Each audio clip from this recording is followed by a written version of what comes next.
Apa yang terlintas di pikiran kalian jika kalian mendengar kata slime? Slime sebagai musuh dalam suatu game? Slime yang sempat ramai beberapa tahun yang lalu? Atau anime slime? Bukannya kayak gitu, Cok. Maksud gue anime ini. Ya, kita bakal bahas anime Tensura. Anime Tensura ini bisa dibilang adalah salah satu anime isekai yang cukup unik. Karena, anime isekai lagi. Kenapa sih bang lu suka bahas anime isekai mulu? Ya, gak tahu. Tapi ya, lagian ini kan channel gue juga, kenapa lu yang ribut juga kan Ya, seperti yang gue bilang tadi, anime Tensura ini adalah salah satu anime isekai yang bisa dibilang unik. Karena di anime ini, MC-nya jadi slime. Nah, aneh gak sih MC-nya jadi slime? Karena kayak yang kita semua tahu ya, biasanya slime itu adalah makhluk terlemah yang ada di game ataupun anime. Biasanya, mereka adalah musuh paling dasar yang bahkan bocil aja bisa bunuh dia dalam satu sentuhan. Nah ini, si MC-nya jadi makhluk terlemah di isekai. Yakin deh.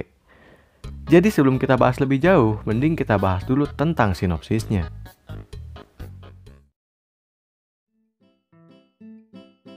Anime ini menceritakan mengenai pria berumur 37 tahun yang bernama Mikami Satoru yang memiliki kehidupan yang benar-benar normal. Dia lulus kuliah, habis lulus dapat pekerjaan di perusahaan kontraktor besar, punya teman dan gak sulit dalam pergaulan. Ya pokoknya tipikal pria normal dalam kehidupan bermasyarakat aja udah.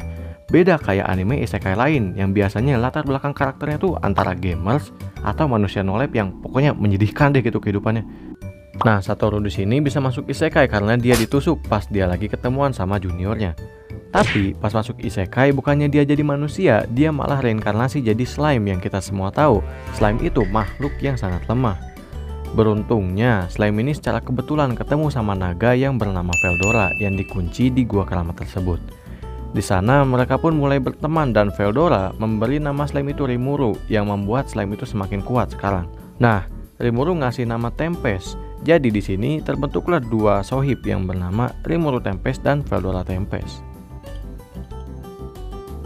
BTW sedikit penjelasan, karena di anime ini pada dasarnya monster itu nggak punya nama. Jadinya kalau ada monster yang dikasih nama, mereka bakal berevolusi dan jadi semakin kuat. Itulah kenapa gue bilang tadi, Rimuru pas dikasih nama sama Veldora, dia jadi lebih kuat. Bukan kayak slime biasa gitu. Nah, selain si Rimuru ini jadi lebih kuat karena dikasih nama sama Veldora, di sini dia juga menelan Veldora dengan tujuan untuk melepaskan segel yang mengunci Veldora. Karena Rimuru tuh di dalam dirinya tuh punya semacam Google Assistant yang bernama Daikenja.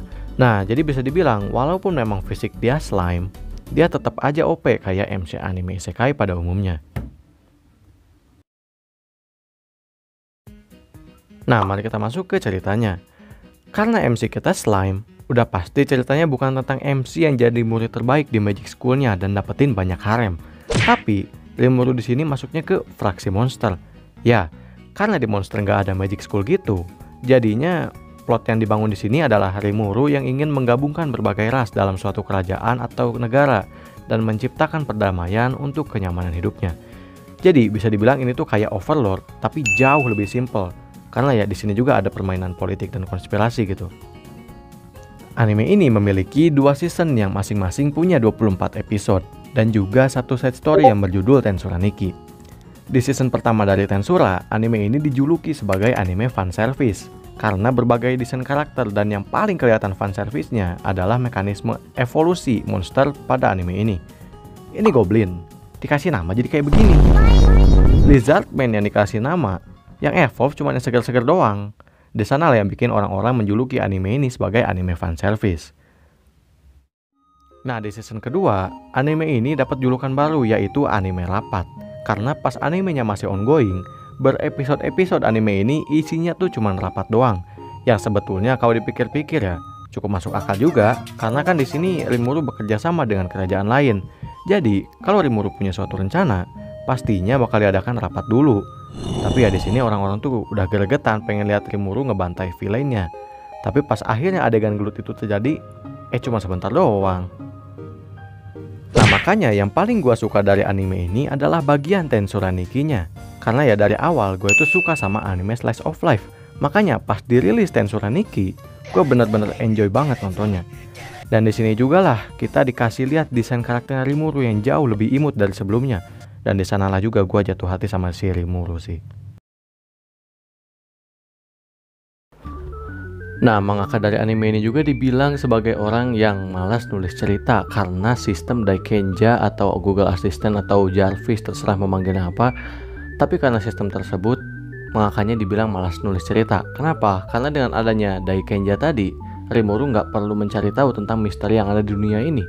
Dia tinggal nanya aja ke Daikenja yang udah pasti tahu gitu. Makanya si mangakanya dibilang malas nulis cerita. Nah, mari kita bahas tentang karakternya. Kita tarik lagi topik tadi mengenai fanservice di anime ini. Sejujurnya, gue sama sekali nggak masalah ya sama desain karakter yang kayak begini. Soalnya, kalau kita ngomongin tentang fanservice, banyak anime lain yang menurut gue memang cuma ngejual fanservice aja gitu. Sedangkan anime ini, menurut gue sih masih masuk logika. Gini maksud gue, sedari awal, mereka semua ini memanglah seorang monster yang nggak punya aturan tetap mengenai etika berpakaian.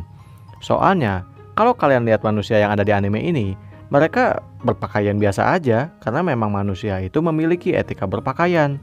Makanya menurut gua sih masih masuk akal lah mengenai adanya perbedaan cara berpakaian para monster dan juga manusia.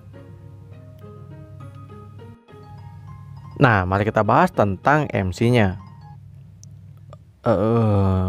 Sebetulnya Rimuru ini tuh kayak tipikal MC isekai pada umumnya aja sih, yang dimana konsepnya itu bukan zero to hero, tapi hero to god gitu. Makanya kayaknya kita bahas desain karakternya aja deh ya. Kalian lihat deh, dia ini tuh cantik banget gila menurut gua. Makanya gua tuh suka sama si Rimuru ini. Tapi dia itu dia laki-laki, tapi dia bang itu dia laki-laki bang, itu dia bang, itu dia laki-laki. Damn man, itu bener sih, tapi salah juga di saat yang sama. Karena dari awal Rimuru tuh udah bilang kalau misalkan dia tuh nggak punya gender. Jadi sebetulnya balik lagi ke masing-masing. Kalian mau lihat dia sebagai cewek apa cowok? Kalau gua sih ya setelah ngelihat berbagai hal dan gestur yang dia liatin di anime, gua rasa sih dia lebih ke arah cewek kalau sekarang. Makanya dia masuk ke waifu list gua. Jadi ya intinya I love Rimuru. Kalaupun nanti dikonfirmasi ternyata Rimuru itu cowok, tetap kembali ke prinsip when there is a hole, there is a way. Nah, sebetulnya ada satu hal lagi nih ya yang harus gua kasih tahu tapi hampir gua lupa buat bahas, yaitu sound design dari anime ini tuh menurut gua bagus dan bisa dibilang one of the best lah. Jadi ya ini menjadi salah satu poin plus dari gua untuk anime ini. Kalau misalnya kalian mau dengar suaranya itu apa aja, kalian cari aja di YouTube ya. Sound design Tensura. Kalian bakal nemuin tuh suara-suara yang keren banget menurut gua. Kalian cari aja di YouTube deh. Anime ini masih terus berlanjut sampai sekarang dan sequel terbarunya yang berupa movie sudah dikonfirmasi bakal dirilis di tanggal 25 November 2022 nanti. Iya, tinggal beberapa bulan lagi. Jadi bagi kalian yang nggak punya duit, kalian bisa siapin lah duit dari sekarang ya. Tapi ya setahu gua sih movie-nya nanti itu nggak canon sama ceritanya sekarang. Tapi ya gak tahu juga, gua nggak baca manga ataupun light novelnya. Jadi kalau kalian emang penasaran sama kelanjutan cerita dari season 2-nya, kalian baca aja light novelnya, karena memang dari sanalah sumber cerita dari animenya diambil. Soalnya pengumuman tentang season 3-nya sih belum ada ya setahu gua sampai sekarang. Mungkin setelah movie-nya rilis nanti baru diumumin tentang season ketiganya. Jadi sekian aja review gua tentang anime Tensura ini. Intinya, gua suka sama animenya karena menurut gua ceritanya cukup ringan buat dinikmati. Dan gua sangat merekomendasikan kalian yang belum nonton untuk segera nonton anime ini. Jadi ya, sekian aja dari gua.